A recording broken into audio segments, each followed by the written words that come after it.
नमस्कार दोस्तों, एफआईआई के weekly programme talk with an expert के इस एपिसोड में आप सबका स्वागत है। हम आज बात करेंगे स्पोर्ट्स की। स्पोर्ट्स हमारे जीवन में बचपन से ही शुरू हो जाता है।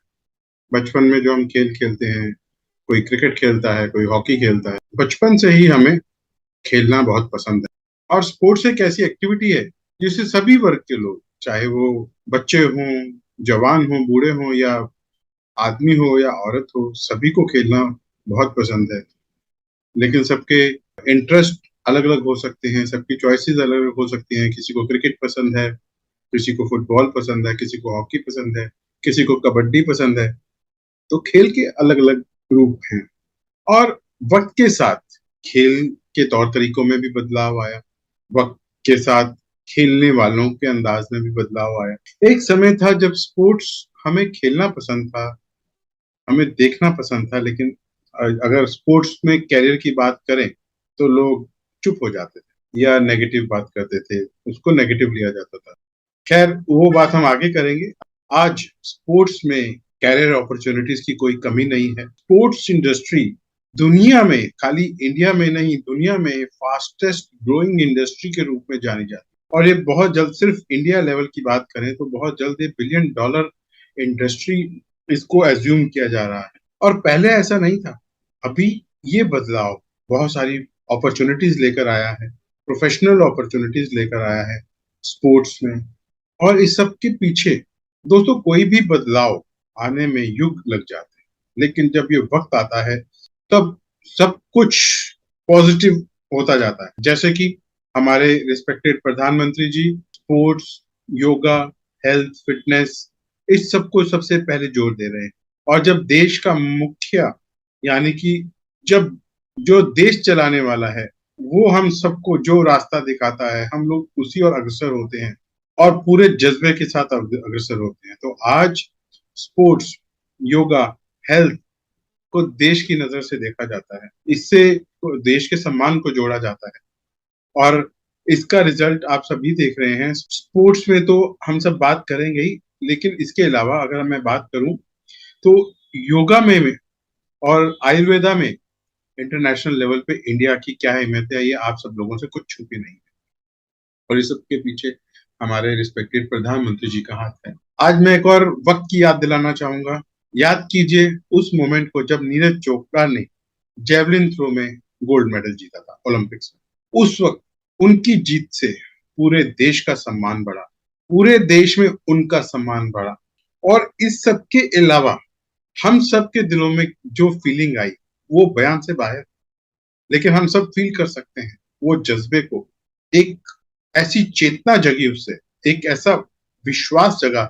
हर इंसान ने कहा कि काश वो भी आगे स्पोर्ट्स में बढ़े, चाहे वो कोई भी वर्ग का। बातचीत का सिलसिला जारी रखते हुए मैं सबसे पहले एफआईआई की टीम की तरफ से आज के हमारे guest speaker professor G L Khanna ji का बहुत बहुत स्वागत करना चाहूंगा। प्रोफेसर साहब, आपका बहुत बहुत स्वागत है। नमस्कार। प्रोफेसर जीएल खन्ना जी एफआईआई के स्पोर्ट्स एंड रिक्रिएशन कमेटी के चेयरमैन के रूप में अपनी सेवाएं प्रदान कर रहे हैं। और प्रोफेसर साहब कई स्पोर्ट्स ऑर्गेनाइजेशन के साथ जुड़े हुए हैं, कुछ प्राइवेट और कुछ सरकारी, और ये स्पोर्ट्स के फील्ड में अपनी सेवाएं दे रहे हैं। प्रोफेसर साहब, प्रोग्राम की शुरुआत हम, जैसा कि आप जानते हैं, क्वेश्चन आंसर से करते हैं, लेकिन उससे पहले मैं आपसे गुजारिश करूंगा कि आप अपनी जर्नी के बारे में हमारे ऑडियंस से कुछ शेयर करें, क्योंकि आपने वो दौर भी देखा है जब स्ट्रगल का मूड था और लोग देखना पसंद करते थे, खेलना पसंद करते थे, लेकिन कैरियर के मामले में चुप हो जाते थे या नेगेटिव बोलते थे। और अगर हम वुमेन स्पोर्ट्स की बात करें तो पीटी उषा जी का टाइम पे भी आपने एक्सपीरियंस किया है उनके साथ, आपको उनके साथ रहने का सौभाग्य प्राप्त हुआ है। तब में और अब में क्या फर्क है? तब एक पैशन का दौर था, अब पैशन के साथ प्रोफेशन का दौर भी है। और फॉर्चुनेटली स्पोर्ट्स इंडस्ट्री, जैसे कि अभी मैं पहले भी बताया कि स्पोर्ट्स इंडस्ट्री जो है दुनिया की फास्टेस्ट ग्रोइंग इंडस्ट्री है, $1 बिलियन इंडस्ट्री है। तो आप इस आए बदलाव में हमारे ऑडियंस को क्या मैसेज देना चाहेंगे प्रोफेसर साहब? Thank you, Sanjeev ji. It is really a very good topic and issue, and it is required also to have more interaction with the people like you, and then have more ideas of the youngsters also. And the sports which I started my career of not exactly as a sports person. I started just like a normal study part, and later on it was slowly that I entered into the field of the sports, where I was given the chance to be the scientist in the sports. At that time, the scientist word was not really very common in sports. Then sports scientists were nobody was clear what are their role, what are their responsibility. At least in India, there were certain beginning in the foreign countries that sports scientists started coming, because it was very visible that if you are playing with the human body system only, and the body system has to be looked after.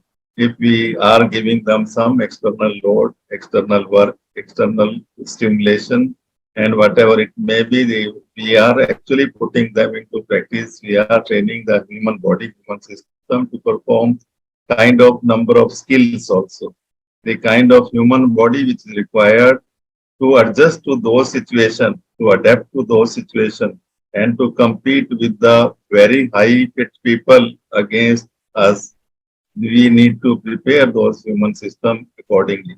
And if we go only with one kind of that, we just follow system of that coaching, where they give some kind of training load to the system, and then they leave it to the individual only, that it will rather go up to that level or not, or it is going in a right track or not. So this career was a kind of scientific career which I adopted after 25 years of my journey as a student, as a learner basically. And it was, so somehow it was that we felt that when we were in the post-graduation level, that there is a bigger scope in the this particular field of sports also. It is coming up. I started my journey with that medical sciences, wanted to take up, but as a physiologist, I was trained and in graduation and then post-graduation, then did my doctorate in the field of exercise physiology. Whereas then I got really good chance to work at National Institute of Sports at Patiala. There actually I learned the whole system of sports and could see that wider picture of the sports also. There we thought of and make it. As far as the cultural shift is there, from there also we have seen a bigger shift is going on, and it will continue its own journey. And I hope our Indian system, the way we are now growing, the way we have taken it the sports seriously, the way the government is now keen to promote sports, the way we are trying to create a culture of sports in our society also. The way we have our traditional shift is there, that the thought process which has come up in the mind of all of us, that we need to be little bit more fitter also, the fitness, and we are taking care of health also. If we don't take care of health, our life is going to be much more shortened also. As we are now more prone to, we have seen that we are more prone to diabetic, we are more prone to other problems of the health. After Corona, much more realization has been created now. So the traditional shift has started from the, I think, more than 20 years, where the people have started realizing this part also. And the way the media has done its role is really, really appreciable, because media is highlighting the sports. Media is actually creating that thought in the mind of even youngster also. And media is also trying to show that there is a big shift in this. Another part which I see, that industries, the sports industry is also taking up, and the government is also promoting the sports education also simultaneously. If you see, in almost 7, 8 states, sports universities, which was not at all there, that sports universities have been initiated and have come up to that level also. So the multilateral things are going on, and the way we are creating the culture, I think there is a much more better scope where we will improve our performance as well as health and fitness of all individuals. जी। अब वही sir, जैसे कि आपने बताया कि अभी जागरूकता भी बढ़ी है, और सबसे बड़ी बात स्पोर्ट्स में सर सबसे पहले जो चीज होती है माहौल की होती है। जैसा कि आपने बताया, माहौल में भी फर्क पड़ा। हमारे रिस्पेक्टेड प्राइम मिनिस्टर जी ने भी अभी योगा को भी जोर दिया, हेल्थ के ऊपर, हेल्थ एंड फिटनेस के ऊपर मेन जोर दिया। हेल्थ एंड फिटनेस की बात आती है तो स्पोर्ट्स की बात ना हो ऐसा हो ही नहीं सकता। तो एक ये भी वजह रही। दूसरा, हेल्थ को लेकर जब आप और हम एक एज ए आम पर्सन भी आगे बढ़े, हमें एक इच्छा हुई कि हेल्थ में आगे बढ़ना है, फिर स्पोर्ट्स में बढ़ना है, और फिर बच्चों का चॉइस, एक माहौल जो चेंज हुआ। तो और अभी हमने देखा कि जैसे आपने मीडिया की बात की, कई बायोपिक्स भी अभी जारी की गई हैं, कितना मीडिया दिखा रही है सभी चीजों के बारे में। और सबसे बड़ी बात, हमें जो भारत ने अभी एथलेटिक्स के ऊपर अपना प्रदर्शन किया, भारत की तरफ से पार्टिसिपेशन किया गया, और उसमें कई अवार्ड जीते भारत के खिलाड़ियों ने। तो सर ये सारा मिला जुला कर जो माहौल जो बदला है, तो इसमें अब जो अगला सवाल खड़ा होता है वो ये होता है कि जो अपना कैरियर बनाना चाहते हैं स्पोर्ट्स में, उनको एक प्रॉपर गाइडेंस की जरूरत है। Correct. अब अभी अभी अभी माहौल तो है, और हमें प्राउड भी है एक देश के, अगर हम अपने भारत देश की बात करें तो सबको प्राउड भी है कि हम आगे बढ़ रहे हैं, और सिर्फ अपने घर में ही नहीं बढ़ रहे, इंटरनेशनल लेवल पे बढ़ रहे हैं। तो ऐसे बहुत सारे जो स्टूडेंट्स हैं आज भी, वो उनको गाइडेंस की जरूरत है कि वो कैसे आगे बढ़े, किस दिशा में जाए, क्योंकि अब स्पोर्ट्स वो स्पोर्ट्स नहीं रहा। जैसा कि आपने बोला, स्पोर्ट्स में भी काफी अपॉर्चुनिटीज आ गई हैं। जैसे हमने पर्सनली हमने खुद पहली बार सुना कि स्पोर्ट्स साइंटिस्ट भी एक वर्ड होता है, कोई पोस्ट होती है। तो ऐसे ही स्पोर्ट्स के उसमें और भी जो हम अगर बात करें, तो जैसे sports business manager, sports marketing professional, fitness nutritionist और फिजियोथेरापिस्ट, ये सभी स्पोर्ट्स में अलग अलग डिपार्टमेंट्स बनते जा रहे हैं। तो इसमें आप कुछ क्या गाइड करना चाहेंगे हमारे ऑडियंस को? या Sanjeev ji, it's a right question. तो ये दोनों चीजें पैरेलली, अगर हमें परफॉर्मेंस की तरफ देखना है, अगर अपनी साइंटिफिक वे से फिटनेस की तरफ देखना है, अगर हमें स्पोर्ट साइंटिफिक वे से हेल्थ को भी देखना है, तो ये जो कैरियर जो oriented people also have to be involve in the society. अगर ये लैकिंग रह गए और इनकी नॉलेज भी उसी तरह से अगर कम हुई, तो फिर वो जो है राइट ट्रैक पे सारी पॉपुलेशन भी डेविएट हो जाएगी। अगर आप आज देखिए तो फिटनेस सेंटर इतने सारे बन गए हैं, ग्रूमिंग हो गई एकदम। बट अगर आप एक्सपर्ट्स की बात देखो, वहां पे जाके भी अगर मिले तो वो they are not really the experts who can really handle the human system properly and give a real right monitoring part as well as training loading system to the those fitness enthusiasts.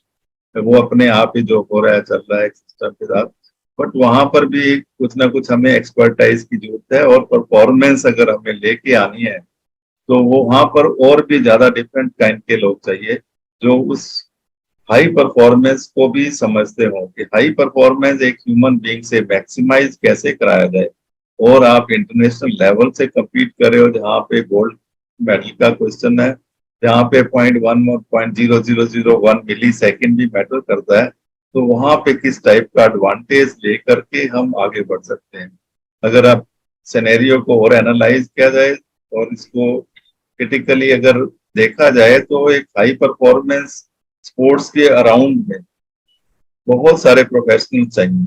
अगर कहीं भी जाएंगे आप, अगर high performance team के साथ, किसी भी टीम, इंडियन टीम के साथ भी है बाहर की, तो you will see that more number of people are around him. एक इंडिविजुअल है, उसके पीछे 10-15 आदमी जा रहे हैं साथ। They will be taking care of their own every aspect, every dimension of the performance, so that वो कहीं ना कहीं इम्पैक्ट ना पड़ जाए। जैसे अगर आप देखो तो एक हमने फिटनेस कोच ने बना दिया, उसको एक परफॉर्मर बनाया किसी लेवल तक, किंतु उसकी हर एस्पेक्ट को वहां पे जाके भी देखना पड़ता है, चाहे उसका इंजरी मैनेजमेंट सिस्टम है, उसका रिहेबिलिटेशन सिस्टम है, उसका मेंटल वेलबींग सिस्टम है which is done by the psychologist, rehabilitation part, physiotherapist are there, masseurs are around him, psychologists are working, physiologists are working, training method people are working around him. The high performance again management system is another parallel part which is working, that who is able to manage the whole thing around him, which he should not be disturbed from any angle. और competition management में तो अलग ही दुनिया आएगी वहां पर तो, but इसी एक एथलीट को अराउंड को इसके अराउंड में जो उसका आजकल तो दूसरों का रोल भी आ गया कि आईटी के लोग भी बहुत कुछ सॉफ्टवेयर और इंफॉर्मेशन गैदरिंग करते हैं उसके अलावा दी परफॉर्मेंस एनालिसिस की जाती है, not only his but also other competitor around him, ताकि वो परफॉर्मेंस एनालिसिस सॉफ्टवेयर डेवलपमेंट के थ्रू से हम क्रिटिकली और डीपली एनालाइज कर पाए और उसके अंदर में भी हम लोग एडवांटेज अपना ढूंढ पाए जो उसको एक single feedback also can help. वो कहाँ पे साइंटिफिक पीपल को not only at that level, अगर आप टैलेंट किसी को हमें ढूंढना है आज तो हमें एक्सपर्ट चाहिए उस टैलेंट आइडेंटिफिकेशन के लिए। टैलेंट आइडेंटिफाई कर भी लिया तो उसको आगे डायरेक्शन देने के लिए किस स्टेज पे उसको क्या डेवलपमेंट चाहिए, किस एस्पेक्ट से उसकी physical, physiological, mental, psychological wellbeing and nutritional aspect, वो भी हमें उस हिसाब से डेवलप करने पड़ेंगे। और उसको स्ट्रीमलाइन करने के लिए आपको प्रोफेशनल चाहिए जिनका एक कैरियर बिल्डअप करना पड़ेगा, हमें कैरियर भी उसको ट्रैक देना पड़ेगा। अभी तक जहां तक मैं समझता हूँ कुछ स्टेप्स गवर्नमेंट ऑफ इंडिया बहुत सारे लिए हैं गवर्नमेंट ऑफ इंडिया ने to produce this kind of professional who will be taking care of this high performance system and managing that system up to the highest possible level. तो ये एक track, एक professional track बना है which is really good, highly paid also. I'll say that government is encouraging those. Earlier जो हम लोग बाहर से लेके आ रहे थे, अब आस्ते आस्ते slowly we are producing in India also for all universities through the Sports Authority of India, National Institute of Sports, as well as even National Sports University has come up. Government of India has started in Manipur. So they are producing the professional coaches, as well as we need strength and training experts, strength conditioning experts. To see the physiological part, we need to have sports physiology, we need to have sports physio of high performance, we need to have sports trainer, we need to have sports psychologists, we need to have sports biomechanics also, which will look into the movement pattern of the athlete.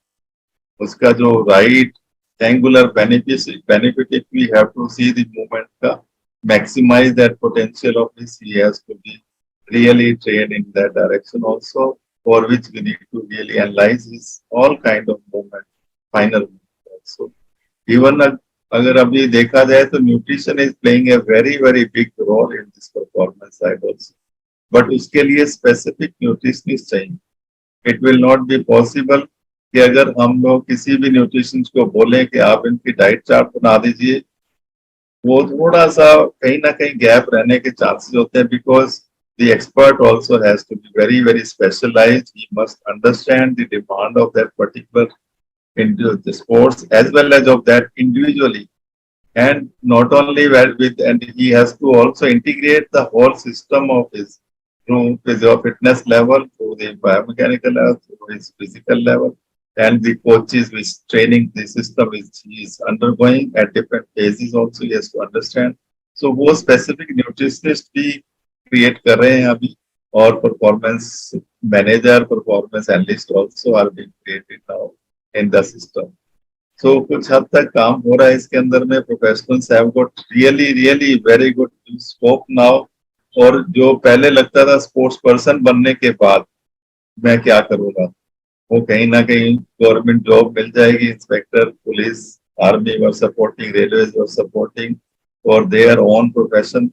But now the sports person has got his own way. He has already experience of his sports. He has already taken some inputs of scientific or other aspect. He understands those.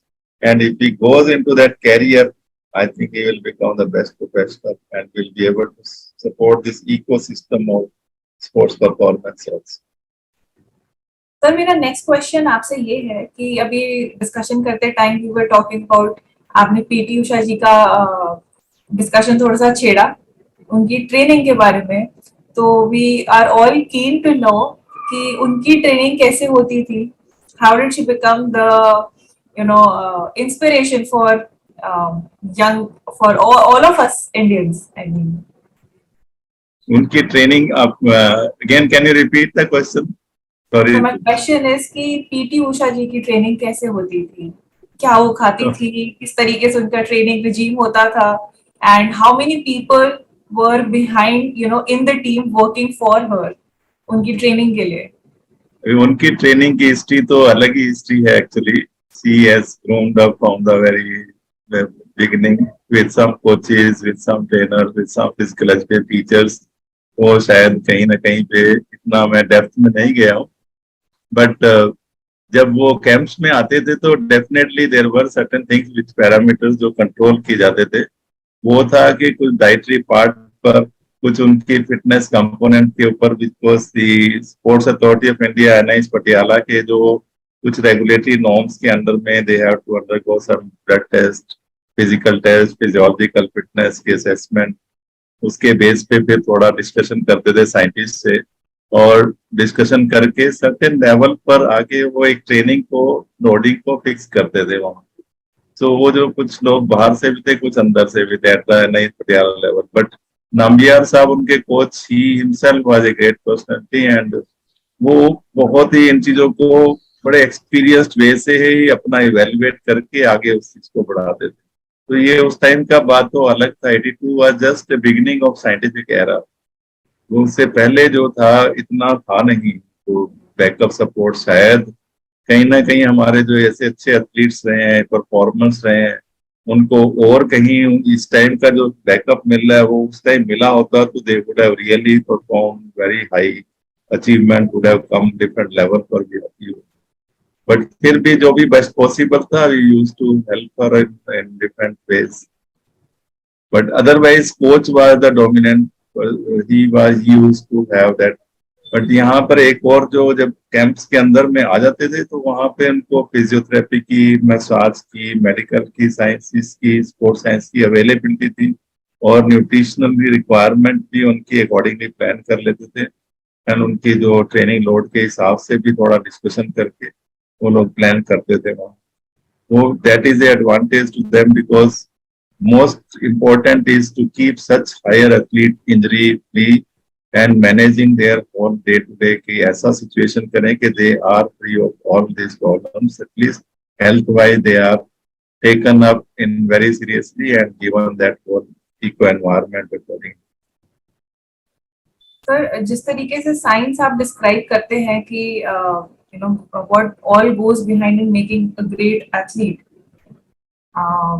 ये science तो शायद आज हमने बड़े एक नए तरीके से सुनी है, एंड इतना माइक्रो लेवल पे इन चीजों को मैनेज किया जाता है और केयरफुली स्टडी किया जाता है, एनालिसिस प्रॉपर किए जाते हैं.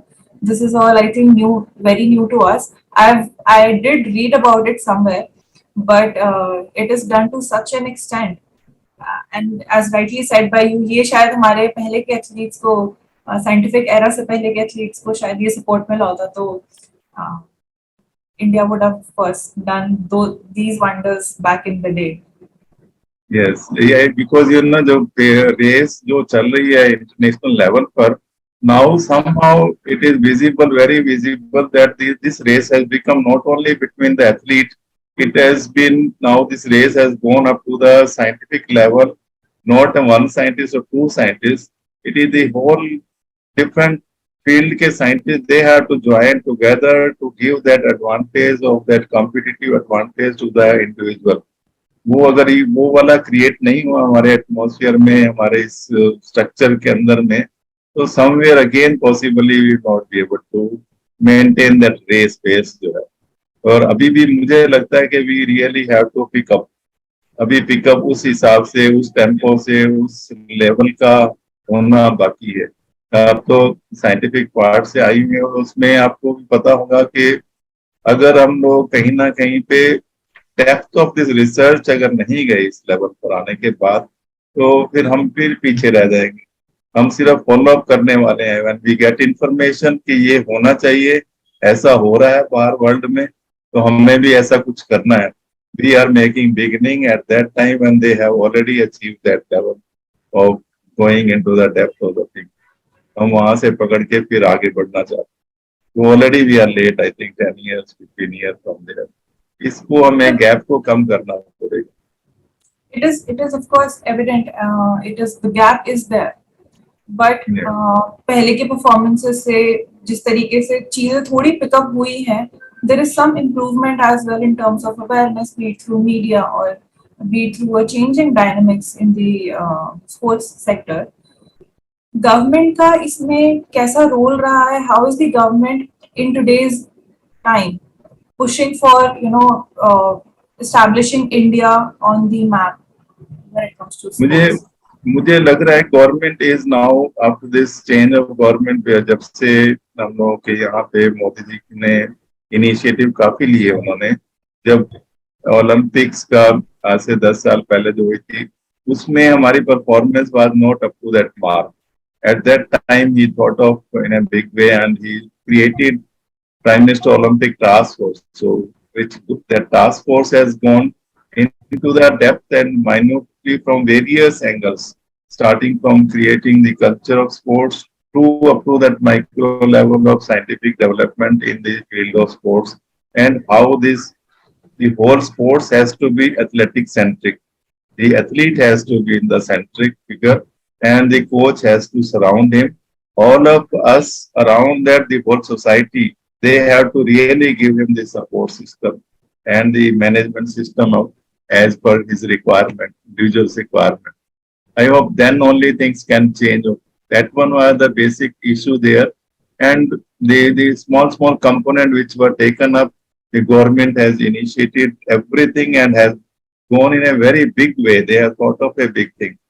And they have created a education system, sports education system around that, where we were discussing about that, created around in the government system itself, more than 12 institute where we can train the people in sports sciences, sports medicine, and they have also created the various sports scientific supporting centers all around India. All around India, they have given that laboratory, they have given scientists also, they have recruited number of scientists.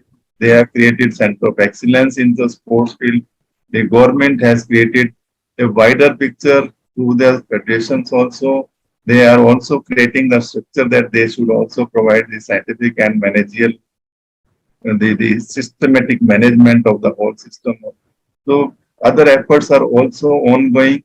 The government has created a structure where they are promoting the Fit India, they are promoting the Khelo India, they are making various kind of center where the whole talented people can be pulled in, can be trained in a scientific manner also. So this is a big cultural thing. Change has come, a shift has come, and that is really credit goes to this last, I think, 5-7 years.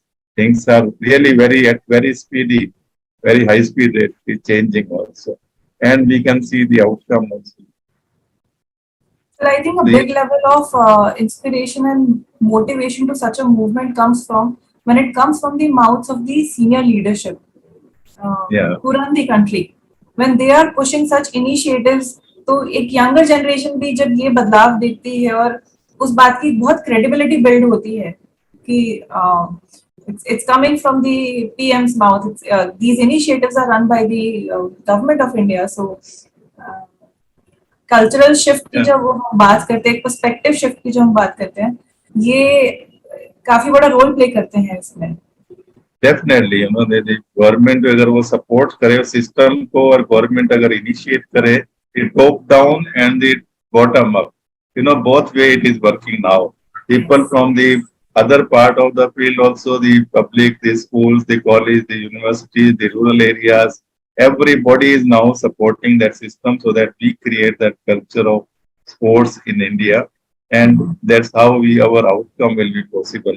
Earlier, if we think about the last 30 years back, only few people were there, and out of the few people you can get maybe some medalist. But now if the large base comes up, the base is more stronger, and the outcome of the performance oriented people will be, we have better chances of getting more number of medals also. So now the all the level base level also is being improved, and the whole transition phase is going in a triangle way. Outcome of the performance is there, and they becomes our role model also. And from role model, the things shift again. It's a cyclic process. So that cycle, I think this particular last 8-10 year it has been initiated, and it's going in a really effective way also. Definitely, sir. जी, thank you sir. आज बातें तो बहुत हैं और करने वाली, लेकिन समय हमें अलाउ नहीं कर रहा। आपकी बात जी, आपकी बातों से मुझे एक पुरानी लाइन याद आ गई कि मैं अकेला ही चला था जाने, चलता गया और लोग मिलते गए और कारवां बनता गया। तो सर, ये जो स्पोर्ट्स की जर्नी है, आपकी बातों से जो आपके साथ आज हमने शेयरिंग्स की, आपने हमारे साथ शेयर किया, तो एक अगर मैं सिंपल टर्म इसके लिए यूज करना चाहूँ तो मैं जो मुझे सबसे क्लोजेस्ट वर्ड्स मिल रहे हैं वो है पैशन टू प्रोफेशन। कि जब हम पैशनेट होते हैं और तो हमारे पास फैसिलिटीज ना भी हों तो हम हर हर्डल को पार करके पहुंच जाते हैं। तो उसके बाद जो अवेयरनेस आती है तो वो प्रोफेशन बन जाता है, लोग जुड़ जाते हैं और बेटरमेंट आता है, प्रोफेशन बनने से और अपॉर्चुनिटीज आती हैं। और अपना अभी स्पोर्ट्स में इतनी अपॉर्चुनिटीज हैं और इंडिया इतना अचीव कर रहा है। और फिर सबसे बड़ी बात सर, जब इंजन गाड़ी का जितना स्ट्रांग होगा, यानी कि जो इन्फ्लुएंसर्स हैं, हमारे मोदी साहब सबसे बड़े इन्फ्लुएंसर हैं, वो जब सपोर्ट करेंगे तो नेचुरली वो 10x 100x में जाएगा। तो स्पोर्ट्स में मैं समझता हूँ इंडिया बहुत कुछ अचीव कर चुका है और बहुत जर्नी, जैसे आपने बताया, बहुत स्पीड के साथ वो जर्नी अभी बाकी है। तो सर मैं समझता हूँ कि वो बुलेट ट्रेन से भी फास्ट चलने वाली है वो जर्नी और अचीवमेंट। तो यस, ये अभी जो है ना, उनकी विजन इतना स्ट्रॉन्ग है, उनका विजन इसका कि हम लोग वर्ल्ड क्लास से किसी भी वे से कम नहीं होना चाहिए। वो विजन उनका बहुत ही एक डायरेक्शन भी देता है विजन। और अभी आप देखो तो ये सिर्फ गवर्नमेंट का ही अकेले का काम नहीं है, उन्होंने इसको इतना स्प्रेड ओवर भी कर दिया है। तो ये मैं उन्हें इसका विजन को लेके चल रहे हैं, हम लोग सबको आगे भी बढ़ते रहेंगे। Hope it will really we will hit the target also and keep hitting also, not that it's one time, and it's a continuous journey। और ये जर्नी और बहुत सक्सेसफुल रहेगी आने वाले टाइम। जी बिल्कुल सर, और इसी शुभकामनाओं के साथ या इसी विजन को साथ रखते हुए कि हम FII के मंच पे हमारे पास जो स्टूडेंट्स आते हैं, हम गाइड, FII उनको गाइड करता है, FII की टीम गाइड करती है। मैं अपने ऑडियंस से ये भी गुजारिश करूंगा कि उनको कभी भी कोई स्पोर्ट्स की गाइडेंस चाहिए वो हमारे कमेंट बॉक्स में टाइप करें, ताकि जाते जाते सर एक छोटा सा पॉइंट और जो मुझे ध्यान में आया, वो एक छोटी सी चीज और आप प्लीज शेयर करें तो मैं समझता हूँ हमारे ऑडियंस के लिए अच्छा रहेगा कि ऐसे जो सोर्सेज हो कैरियर स्पोर्ट्स पर्सन के लिए, कैरियर गाइडेंस के लिए कुछ ऐसा कि उनके लिए अगर वो आगे बढ़ना चाहें स्पोर्ट्स में तो उनको कैरियर गाइडेंस जो जरूरत होती है कैरियर गाइडेंस की, राइट, क्या इम्प्लीमेंटेशन होनी चाहिए, कुछ छोटा सा आप उनके साथ शेयर करना चाहें। I think this is very very important for the young generation also, because sports में अभी भी एक वैसा नेशनली अगर देखा जाए तो उस टाइप के सेल बने नहीं है, because people are not aware of that part and may we have also some educational programmes.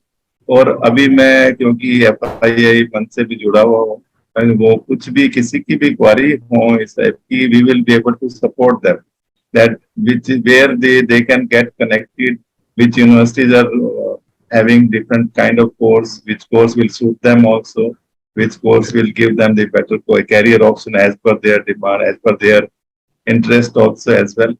And in not only nationally but international opportunities also, we will connect them also। I think आप इस अभियान को छेड़िए और इसमें career opportunities किसी को भी अगर गाइडेंस चाहिए तो हमारे FII मंच और इवन मैं कहूँगी मानवजना यूनिवर्सिटी की तरफ से भी हम फुल्ली सपोर्ट करेंगे और उनको आगे की गाइडेंस भी देते रहेंगे इसके।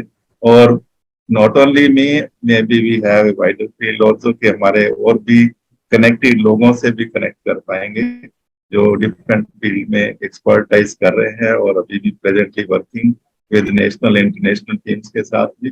और अलग अलग टीचिंग प्रोफेशंस या professionally they themselves are also entrepreneurs, we can connect them with them, so we'll give them the best possible guidance. Thank you so much sir, आपके आज आपने अपना विजन शेयर किया, हमारे साथ बहुत सारी बातें की और बड़ी इंटरेस्टिंग बातें बताई हमें, और हमारे लिए टाइम निकालने के लिए, इस शो पे आने के लिए thank you so much sir. मैं लास्ट में FII मंच का भी बहुत बहुत धन्यवाद करूंगा कि उन्होंने भी मुझे अपॉर्चुनिटी दी है यहाँ पे कि हम एक स्पोर्ट्स को एक कल्चर क्रिएट करने में जितने भी मूवमेंट गवर्नमेंट के हैं, नॉन गवर्नमेंट ऑर्गेनाइजेशंस के हैं, उनके साथ भी जुड़े, और यहाँ पे इन पर्टिकुलर गुरुग्राम में एटलीस्ट टू स्टार्ट विद एक डिफरेंट काइंड का एक हेल्प फॉर स्पोर्ट्स का कल्चर क्रिएट करें ताकि लोग यहाँ के भी फिट रहें और आगे बढ़ते रहें। Thank you very much for all of. जाने से पहले ही बात बोलूंगा कि FII कंटिन्यू अपने ऑडियंस की सपोर्ट के लिए कोई ना कोई इनिशिएटिव लेता रहता है, और स्पोर्ट्स के फील्ड में भी अगर कोई भी कुछ जानकारी चाहता है वो हमारे एपिसोड के नीचे कमेंट बॉक्स में टाइप कर सकता है या FII में डायरेक्ट कांटेक्ट कर सकता है, उनको पूरी गाइडेंस प्रोवाइड की जाएगी। इसी के साथ धन्यवाद सर, नमस्कार। Thank you, thank you so much.